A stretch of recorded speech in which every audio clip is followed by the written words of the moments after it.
रात गहरी हो चुकी थी, गांव की गलियां सुनसान थी। खेतों से होकर आती ठंडी हवा हर तरफ एक अजीब सा सन्नाटा बिखेर रही थी। एक घर के अंदर परिवार के लोग अपनी अपनी दुनिया में व्यस्त थे। सब कुछ बिल्कुल सामान्य लग रहा था, लेकिन उसी घर में एक ऐसा फैसला लिया जा चुका था जो आने वाली सुबह को हमेशा के लिए बदल देने वाला था। फिर अचानक रात के सन्नाटे को एक फोन कॉल ने तोड़ दिया।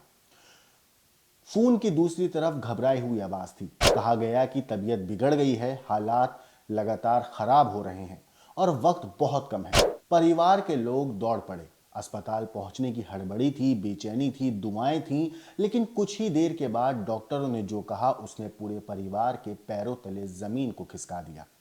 एक जवान आदमी अब इस दुनिया में नहीं था। पहली नजर में मामला एक सामान्य मौत का नजर आ रहा था। लोगों ने माना कि शायद किस्मत ने साथ छोड़ दिया था, शायद कोई हादसा हुआ होगा, शायद कोई जहरीला असर शरीर पर पड़ गया होगा।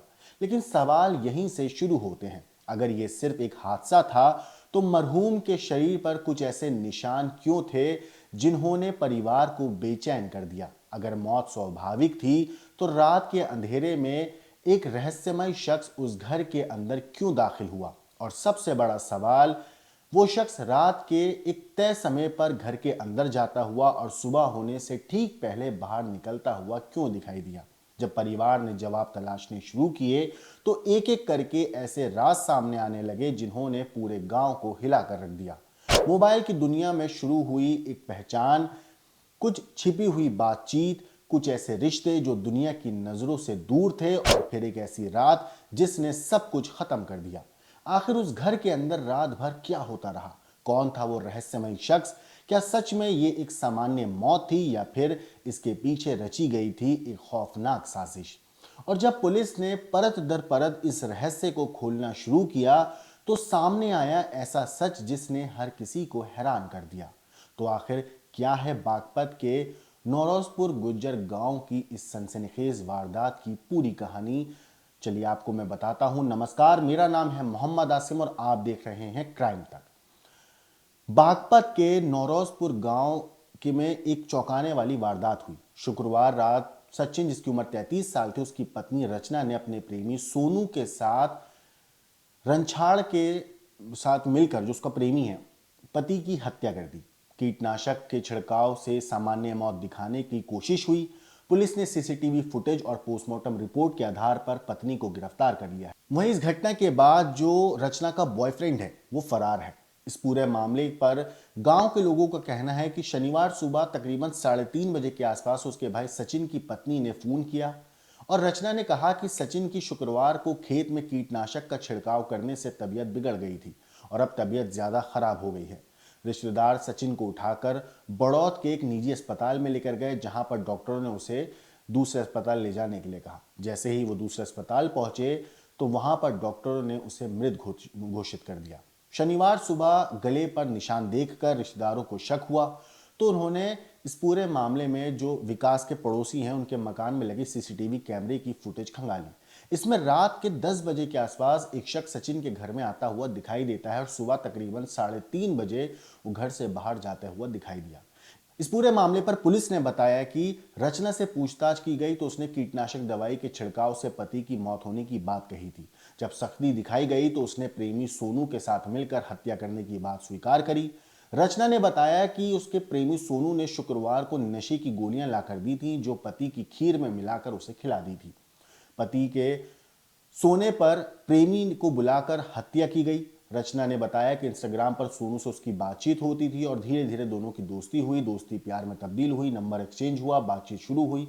वो पति से परेशान भी थी क्योंकि जो उसका पति है सचिन उसके साथ मारपीट करता था। शुक्रवार को प्रेमी ने नशे की गोलियां लाकर दी जो उसने खीर में मिला दी। इसके बाद घटना को अंजाम दिया गया। दरवाजा रचना ने खुला रखा था। मौका पाते ही उसका प्रेमी घर के अंदर दाखिल हुआ और करीब 12 बजे तकिए से मुंह दबाकर हत्या कर दी। हत्या करने के बाद करीब 3 घंटे तक ये दोनों घर के अंदर ही रहे।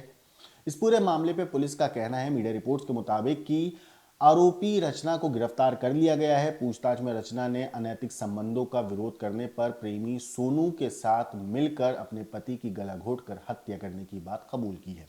सर जी, एक हमारा लड़का है सचिन, जिसकी उम्र 35 साल के आसपास है। वो एक किसान था और शाम तक ठीक ठाक काम करके अपने घर लौटा था।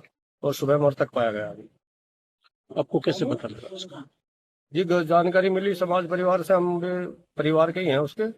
तो सुबह हमें इंफॉर्मेशन मिली कि सचिन मर चुका है, तो हमने जाके देखा तो वास्तव में वो मर पाया गया। किसी पर कोई शक या भाजी अभी शक की तो यही बात है कि इसकी जांच पड़ताल चल रही है। शक तो अभी पुलिस कार्रवाई भी लग रही है और कुछ घटना संदिग्ध है, मेरा ये मानना है। अभी इसमें किसका क्या रोल है वो तो जांच पड़ताल के बाद जल्दी ही, उम्मीद ये है कि पुलिस प्रशासन बहुत अच्छे से काम कर रहा और जल्दी इसका खुलासा हो जाएगा। दिनांक 13/6/2026 को थाना कोतवाली में गांव निरोजपुर गुर्जर में एक डेड बॉडी प्राप्त होने की सूचना मिली थी, जिस पर थाना पुलिस और एसओजी सर्विलांस की टीम के द्वारा मौके पर जब पहुंचकर जांच की गई तो मृतक की शिनाख्त सचिन सन ऑफ ऋषिपाल के रूप में हुई। इसके घर में रात्रि में एक संदिग्ध व्यक्ति का आवागमन था।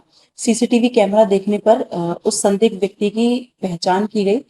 पहचान में वह व्यक्ति सोनू सन ऑफ ऋषिपाल निकल कर आया। सचिन की पत्नी के सोनू के साथ अवैध संबंध थे।